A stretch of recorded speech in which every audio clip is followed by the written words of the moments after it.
தமிழ்நாடு அரசு நர்சுகள் சங்கத்தின் சார்பில் அதனுடைய நிர்வாகிகள் இன்றைக்கு நம்மை சந்தித்து குறிப்பாக திமுக அரசு பொறுப்பேற்றதற்கு பிறகு செவிலியர்களுக்காக தொடர்ந்து தொண்டாற்றி வருகிற மாண்புமிகு முதல்வர் அவர்களுக்கு நன்றி தெரிவிக்கிற வகையில் தங்களுடைய வாழ்த்துக்களை பகிர்ந்து கொண்டார்கள். இந்த அரசு பொறுப்பேற்றதற்கு பிறகு செவிலியர்களின் பல்வேறு கோரிக்கைகள் நிறைவேற்றப்பட்டு கொண்டிருக்கிறது. 90% மேலான கோரிக்கைகள் முழுமை பெற்றிருக்கிறது. குறிப்பாக இந்த அரசு பொறுப்பேற்றதற்கு பிறகு ஒரு 1412 ஒப்பந்த செவிலியர்கள் பணியில் அமர்த்தப்பட்டிருக்கிறார்கள். ஏற்கனவே ஒப்பந்த செவிலியர்களாக இருந்தவர்களுக்கு 14,000 ரூபாய் சம்பளம் வழங்கப்பட்டு வந்தது. அது 18,000 ரூபாயாக உயர்த்தப்பட்டது. அதோடு மட்டுமல்லாது ஒப்பந்த செவிலியர்களாக எம்ஆர்பியின் மூலம் தேர்ந்தெடுக்கப்பட்டவர்கள் பல ஆண்டு காலமாக நிரந்தரம் செய்யப்படாமல் இருந்தனர்.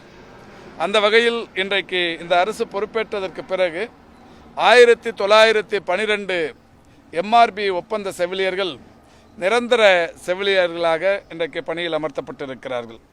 அதோடு மட்டுமல்லாது மக்களை தேடி மருத்துவம் என்கின்ற ஒரு மகத்தான திட்டம் தொடங்கப்பட்டதற்கு பிறகு பெண் சுகாதார தன்னார்வலர்கள் 10,969 பேர் நியமிக்கப்பட்டார்கள். நியமிக்கப்பட்ட நாளிலிருந்து பார்ட் டைம், அதாவது பகுதி நேர பணியாளர்கள் என்கின்ற வகையில் அந்த மக்களை தேடி மருத்துவத்தில் நியமிக்கப்பட்டவர்கள் அவர்களுக்கு படிப்படியாக இன்றைக்கு சம்பளம், அதாவது அவர்களுடைய ஊக்கத்தொகை, சம்பளம் என்று சொல்வதை காட்டிலும் ஊக்கத்தொகை உயர்த்தப்பட்டு 5,500 ரூபாய் வழங்கப்பட்டு கொண்டிருக்கிறது. அந்த வகையில் 10,969 பேர் பயன்பெற்றிருக்கிறார்கள். எல்லாவற்றிற்கும் மேலாக செவிலியர்களை பொறுத்தவரை பணியிட மாற்றம் கலந்தாய்வு என்பது ஒரு மிக நீண்ட கால குழப்பமாகவும் குளறுபடியாகவும் இருந்தது.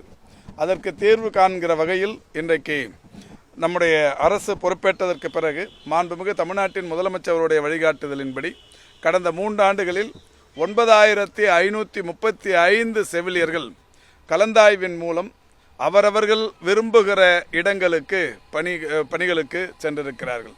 அதையும் கடந்து மெடிக்கல் சர்வீசஸ் ரெக்ரூட்மெண்ட் போர்டு என்று சொல்லப்படுகிற இந்த எம்ஆர்பியின் மூலம் பணி நியமனங்கள் வெளிப்படை தன்மையோடு பணி நியமனங்களும் தற்போது நடைபெற்று கொண்டிருக்கிறது.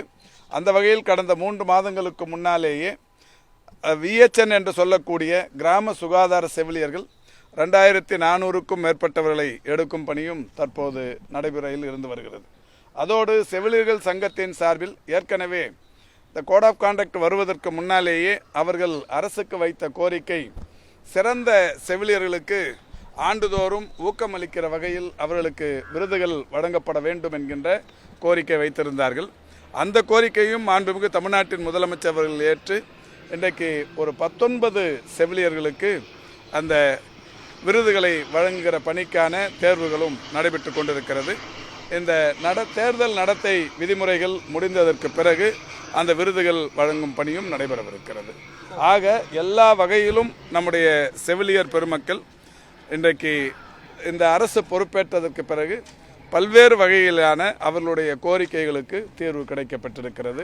அந்த வகையில் இன்றைக்கு தமிழகத்தில் பணியாற்றி கொண்டிருக்கிற செவிலியர் பெருமக்களுக்கு தமிழக அரசின் சார்பில், குறிப்பாக மாண்புமிகு தமிழ்நாட்டின் முதலமைச்சர் அவர்களின் சார்பில் செவிலியர் தின வாழ்த்துக்களை தெரிவித்துக் கொள்கிறோம்.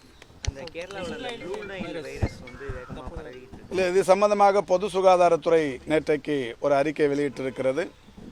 எந்தெந்த மாதிரி கண்காணித்து கொண்டிருக்கிறோம் என்பதை அறிக்கை வெளியிட்டிருக்கிறார்கள். எல்லாத்துக்குமே காரணம் இந்த கொசு. இந்த கொசுக்களினால் பரவுகிற இந்த நோய்களிலிருந்து நம்மை காத்துக்கொள்வதற்கு நாம் இருக்கிற வீடுகளை சுத்தமாக வைத்துக்கொள்வது, வீடுகளை ஒட்டி தேவையற்ற நிலையில் தேங்கி நிற்கிற தண்ணீரை அப்புறப்படுத்துவது, இதை நாம் தொடர்ச்சியாக கண்காணிக்க வேண்டும். கேரளாவிலிருந்து ஒரு 13 வழிகளின் வழியே 2 சக்கர வாகனங்களாக இருந்தாலும் 4 சக்கர வாகனங்களாக இருந்தாலும் அந்த எல்லை அந்த வழிகள் இருக்கிறது. அங்கே எல்லாம் கண்காணிப்பு பணிகளையும் பொது சுகாதாரத்துறை செய்து கொண்டிருப்பதாக நேற்றைக்கு அறிவிக்கப்பட்டிருக்கிறது. செய்திகளை உடனுக்குடனும் துல்லியமாகவும் தெரிந்து கொள்ள சப்ஸ்கிரைப் பண்ணுங்க.